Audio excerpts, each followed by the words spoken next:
By September 1939, the Junkers Ju-87 Stuka represented everything the Luftwaffe believed about close air support. That precision dive bombing from near vertical angles could replace artillery on a mobile battlefield, provided you owned the sky above it. The aircraft's distinctive inverted gull wings and fixed undercarriage, design choices that capped its top speed at roughly 383 kilometers per hour, existed for one purpose only: to hold the airframe steady during 60 to 90-degree dives, letting the bombardier pickle ordnance below 450 meters with a degree of accuracy no level bomber could match. German factories rolled out approximately 6,500 Stukas between 1936 and 1944. But the method of attack came with an unavoidable condition. The Stuka could not fight its way to a target alone. Its rear defense amounted to a single hand-aimed 7.92mm MG-15, later upgraded to the twin-barreled MG-81Z on subsequent models, neither of which could discourage a determined interceptor pilot. If you're interested in how wars are actually shaped by logistics, mathematics, weapons engineering, and doctrine, subscribe now, turn on notifications, and stay tuned for more detailed World War II analysis. Let's continue.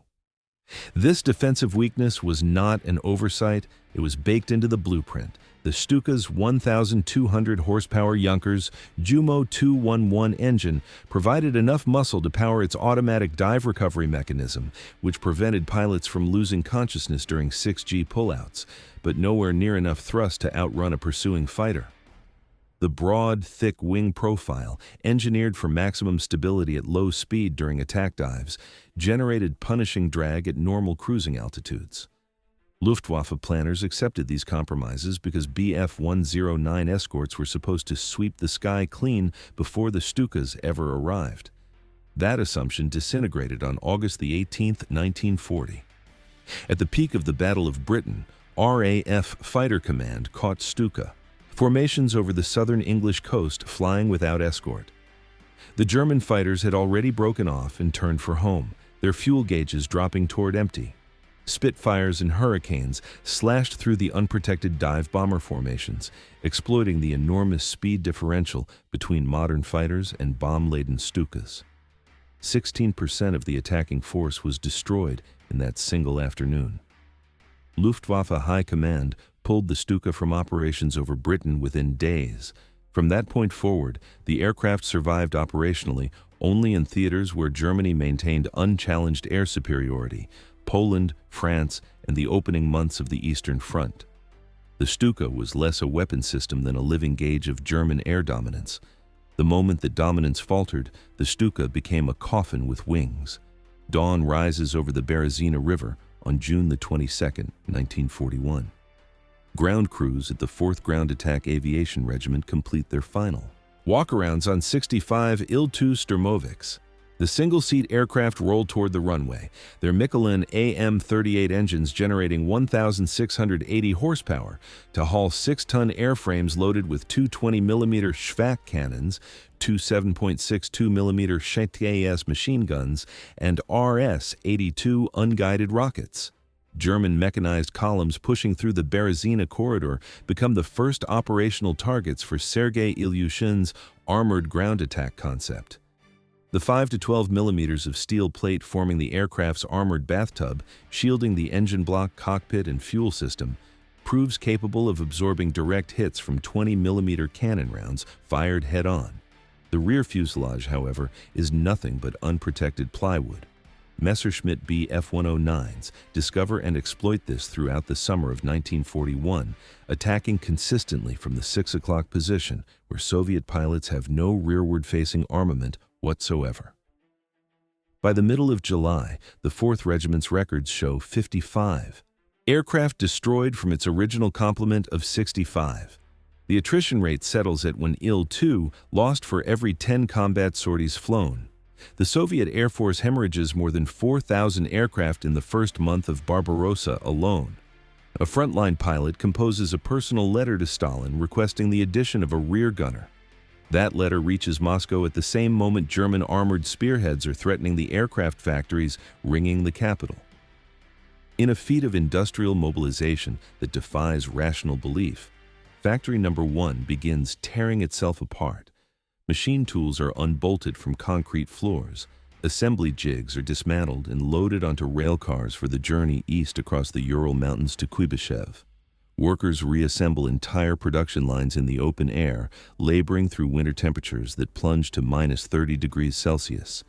They built walls and roofs around assembly lines that were already producing aircraft. Stalin's telegram to the plant directors leaves no room for interpretation. The Red Army needs IL-2s the way it needs air, the way it needs bread. The IL-2M, the two-seat variant, enters series production in 1942, adding a rear gunner armed with a 12.7mm Berezin UBT heavy machine gun. The second crewman adds roughly 170 kilograms to the aircraft's weight, but permanently closes the lethal blind spot that German fighter pilots had been exploiting at will. Twin 23mm Vyaya cannons replace the earlier 20mm Shvak weapons on the IL-2 M3 variant. Their armor-piercing ammunition can punch through 25mm of steel plate at 500 meters, sufficient to defeat the engine deck armor of a Panzer III and lethal to any half-track or personnel carrier on the battlefield. This is where Ilyushin's underlying design philosophy becomes critical. His engineering bureau had confronted a fundamental paradox back in 1938.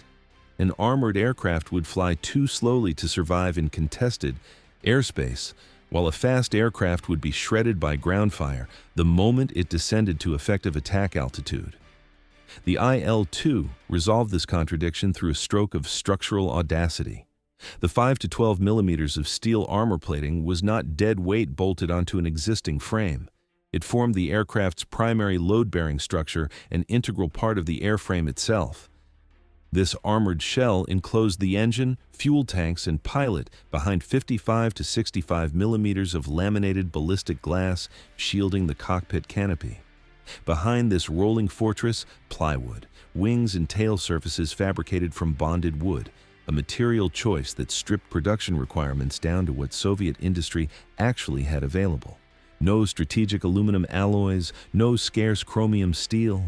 An aircraft purpose-built to absorb punishment, survive, set down on an unpaved airstrip, get patched with fresh plywood sheeting, and be back in the air before the midday meal. The PTAB 2.5 to 1.5 shape-charged submunition arrived at the front in the spring of 1943 and fundamentally altered the mathematics of anti-armor warfare from the air. Each bomblet weighed just 2.5 kilograms, but could burn through 70 millimeters of armor plate, which exceeded the top protection of every operational German tank. A single IL-2's bomb bay could carry 200 of these submunitions loaded in cassette dispensers. One pass by an 8-aircraft circle formation over a panzer column released 1,600 individual bomblets across the road below. For any armored vehicles bunched together in a march column, the arithmetic was annihilation. Overnight, the IL-2 transformed from a strafing harassment platform into a genuine armor-killing weapon system. Factory Number 1 reaches full production capacity by the middle of 1942, with reported peak output rates touching 1.5 completed IL-2 airframes per hour from a single facility. By the summer of 1943, approximately 2,800 Sturmoviks sit in operational reserve, fueled, armed, and waiting.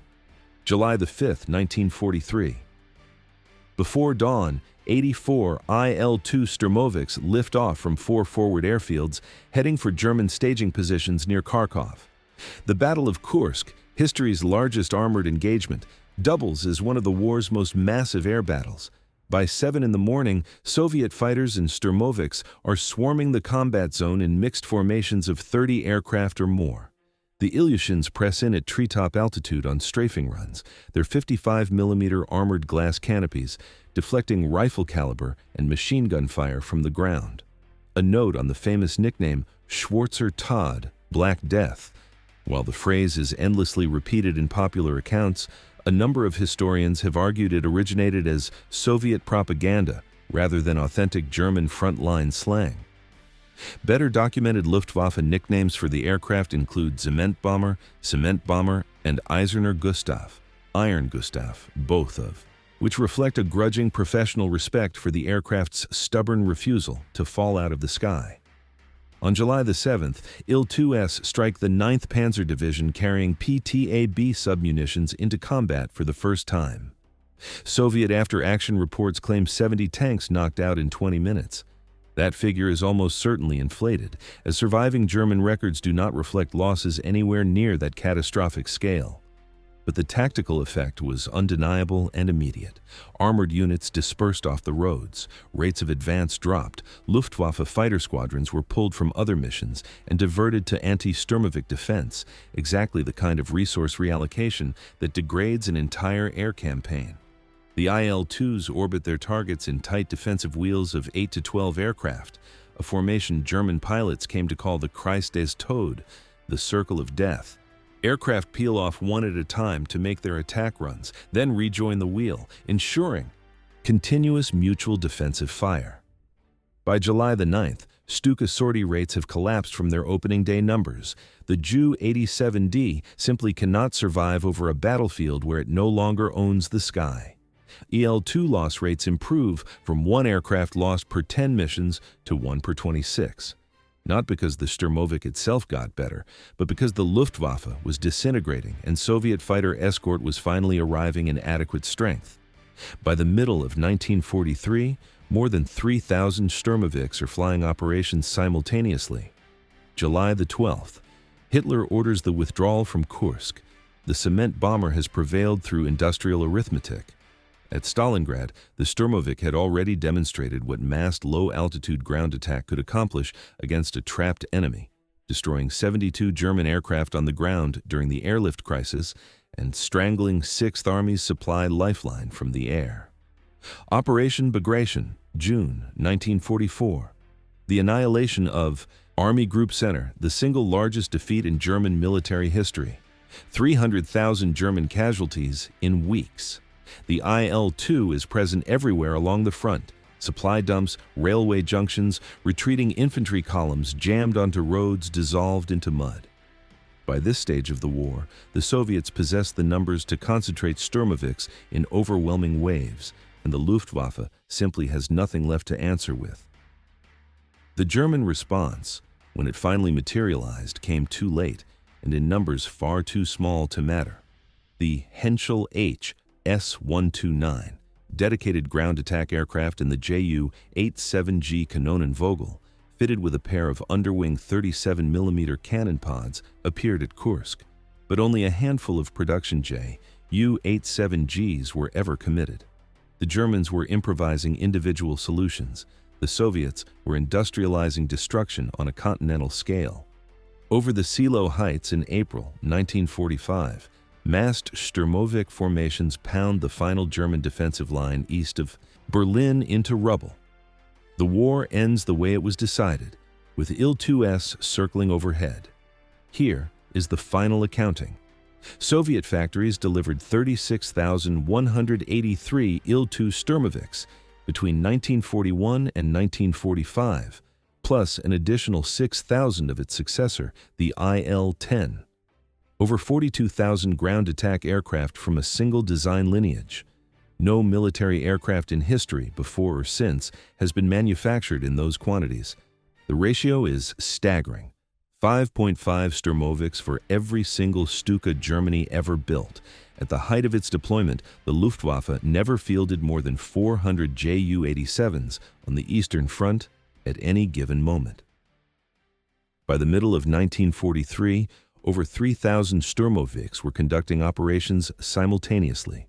Factory number 1 alone produced 11,863 IL-2s, nearly double Germany's entire Stuka output from a single assembly plant. Official Soviet records documented approximately 11,000 IL-2 combat losses. Western intelligence analysts later estimated the true figure was closer to 20,000, a gap that reflects both the chaos of Eastern Front record-keeping and the Soviet institutional tendency toward undercounting unpleasant statistics. The The title Hero of the Soviet Union was awarded to IL-2 pilots after just 10 completed combat missions. Every other category of Soviet aircrew needed 100. That enormous disparity was not a bureaucratic accident. It was a cold statistical acknowledgement of survival probabilities. Simply reaching mission number 11 was considered a genuinely heroic achievement. Rear gunners died at 4 times the rate of the pilots sitting in front of them, exposed in their manually aimed positions with no armor protection whatsoever. On average, a Sturmovik pilot could expect to outlive 6 of his gunners. The Sturmovik was never the finest ground attack aircraft of the Second World War. It was slow, it was ungainly. Its wooden tail section could be, and routinely was, shot to splinters. But here's the fact that the German High Command never found an answer to. Half of them came back. They landed on bare dirt strips in the middle of nowhere. Ground crews patched them with fresh plywood. They flew again the following morning, and behind them, the factories never stopped running. The type remained in active military service into the 1950s. Its successor, the IL-10, flew combat missions during the Korean War, carrying the Sturmovik design lineage forward into the jet age. But the Sturmovik's true legacy is not a museum exhibit or a service record. It is a question that still unsettles defense strategists to this day. Germany engineered the most precise ground attack aircraft of the war. The Soviet Union built enough of them to blot out the sun. Precision, lost. Adequacy, multiplied by 36,000, won. What happens when your enemy does not need the best weapon? What happens when they simply build enough? If you enjoyed this video, hit subscribe for more World War II deep dives every week. Thanks for watching.